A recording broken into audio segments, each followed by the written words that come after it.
গর্বের সাথে চলছে, সেই সময় এসে অপু বিশ্বাসের প্রতি এবার কৃতজ্ঞতা জানালেন হলিউড সুপারস্টার সাকিব খান। ক্যারিয়ারের 24টি বছর পার করেছেন সাকিব খান।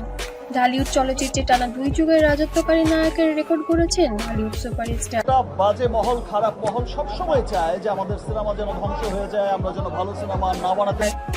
তবে তার সে ক্যারিয়ারের পেছনে অবদান রয়েছে অপু বিশ্বাসের, যে কারণে এবার অপুর প্রতি বুবলিকে সরি বলে দিয়েছে, আবারও আপনাদের সবার সামনে সরি বলে দিচ্ছে যে আসলে বেচারিতে জানে না ব্যাপারটা আমার সাথে সাকিবের রিলেশনটা কি।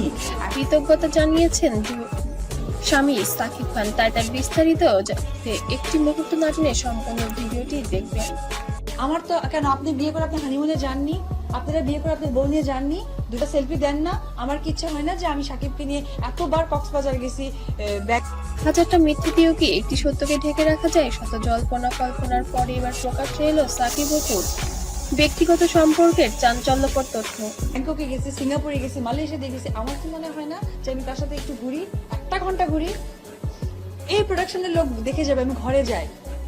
আর কোনো ইশারা ইঙ্গিত নয়, এবার সরাসরি বোমা ফাটিয়েছেন অপু বিশ্বাস। নিজের ফেসবুক পেজে এবার নিজের জানান দিলেন সাকিবের সঙ্গে তার সম্পর্কের নতুন অধ্যায়। এক ঝলকের একটা স্থিরচিত্র রীতিমতো ঝড় তুলেছে সামাজিক যোগাযোগ মাধ্যমে। এ যারা চরম এক সারপ্রাইজ দিলেন অপু বিশ্বাস। অপুর সাথে সিরিয়াসলি অনেকদিন শুটিং হয়নি, আমাকে মেকআপ করছে আর বলছে। তবে এই সারপ্রাইজে যেন হতাশায় ভুগছেন আরেক ঢালিউড কুইন এবং সাকিব খানের প্রাক্তন দ্বিতীয় স্ত্রী শবনম ইয়াসমিন বুবলি, যে কিনা বরাবরের মতোই যেন পিছিয়ে থাকে সম্পর্কের টানে। তবে অপু বিশ্বাস যেন সম্পর্কের টান পূরণে সবসময় এগিয়েই আছে 1-2 পা। তবে বুবলি সেখানে অনেকটাই পিছিয়ে পড়েছে এখন।